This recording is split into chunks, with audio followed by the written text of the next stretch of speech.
మెదక్ జిల్లా Ramayampet TWJ Ramayampet press club అధ్యక్షునిగా బసన్నపల్లి మల్లేశం, ప్రధాన కార్యదర్శిగా పటేరి రాము ఏకగ్రీవంగా ఎన్నికయ్యారు.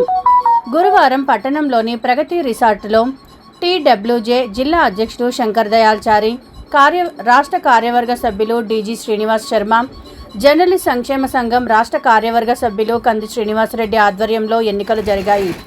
ఎన్నికల అధికారిగా టీయూడబ్ల్యూజే జిల్లా కోశాధికారి వూడెం దేవరాజు వ్యవహరించారు. ఎన్నికల్లో ఉపాధ్యక్షులుగా బొంతల సత్యనారాయణ, బల్లా యాదగిరి, కోశాధికారిగా తుజాల శ్రీనివాస్ గౌడ్, సంయుక్త కార్యదర్శిగా కర్రే నరేందర్, కార్యవర్గ సభ్యులుగా తుడిం పెంటయ్య, సార్గు నర్సింలు, రామచంద్రరెడ్డి, సర్దార్లు ఏకగ్రీవంగా ఎన్నికయ్యారు. ముఖ్య సలహాదారులుగా డీజీ శ్రీనివాస్ శర్మ, వూడెం దేవరాజులు ఎన్నికయ్యారు. సంబంధించిన నూతన కార్యవర్గం 2025-2027 అంటే 2 సంవత్సరాలకు సంబంధించిన కాలపరిమితితో నూతన కార్యవర్గాన్ని అనౌన్స్ చేయడం జరుగుతుంది. అధ్యక్షులుగా బసన్నపల్లి మల్లేష్ యాదవ్, నా శుభాకాంక్షలు. అదేవిధంగా ఉపాధ్యక్షులుగా చిన్న సత్యనారాయణ గారు,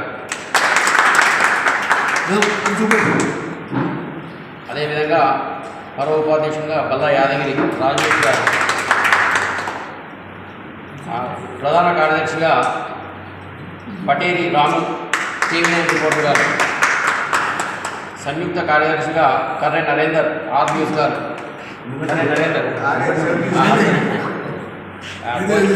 కోశాధికారిగా తుజాల శ్రీనివాస్ గౌడ్ విశాల రిపోర్టర్ గారు, కార్యవర్గ సభ్యులుగా తుడుం పెంటే ఎన్టీవీ రిపోర్టర్. అదేవిధంగా ఇంకా అంటే వీళ్ళకు మనం సభ్యత్వం ఇవ్వలేదు, మీతో ఎవరైతే కొత్త సభ్యత్వం మనం యూనియన్ సభ్యత్వం రాలేదు, మీ కార్యవర్గంలో చేర్చుకున్నారు. సార్గు నర్సింలు, అదేవిధంగా సర్దారు రామచంద్రారెడ్డి, వీళ్ళు కార్యవర్గ సభ్యులుగా ఎన్నిక కావడం జరిగింది. మరి ఈ సంఘానికి, ఈ కమిటీకి ముఖ్య సలహాదారుగా టీడబ్ల్యూజే రాష్ట్ర కార్యవర్గ సభ్యులు డీజీ శ్రీనివాస్ శర్మ గారు, అదేవిధంగా మన జిల్లా కోశాధికారి వూడెం దేవరాజు గారు వ్యవహరిస్తారు. ఈ ఎన్నికలు కూడా మన జిల్లా కోశాధికారి అయినటువంటి వూడెం దేవరాజు ఆధ్వర్యంలో ఎన్నికల అధికారిగా ఈ కార్యవర్గాన్ని డిక్లేర్ చేయడం జరుగుతూ ఉంది. మెదక్ రామాయణపేట ప్రెస్ క్లబ్కు నాకు అనుబంధం ఎక్కువ ఉంది. 92 నుంచి నేను ఇక్కడ ఆంధ్రభూమి, వార్త, అన్ని దినపత్రికలు ఇక్కడ తాత్కాలికంగానే ఇవన్నీ కూడా భేదాభిప్రాయాలు అనేటువంటి తాత్కాలికంగా వచ్చినాయి. అవి రాను సర్దుకుంటాయి. సర్దుకోకపోతే రాష్ట్ర నాయకత్వం చూస్తూ ఊరుకోదు అని కూడా చెప్తున్నాను.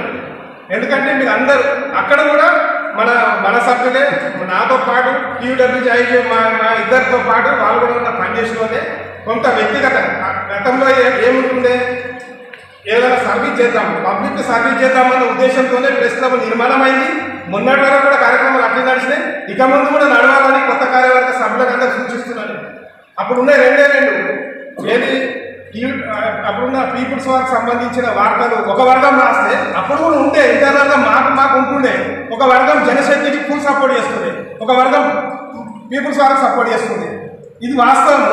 అంటే ఇది మనం ఇది తీయకుండా సరే కానీ అంతర్గతంగా మాట్లాడినప్పుడు చెప్తాం. ఇది ఇక్కడ మహిళా సంఘాల సభ్యులను ఇక్కడ మీటింగ్ పెడితే ఒక 8,000 నుంచి 10,000 మందితో పెట్టినాం.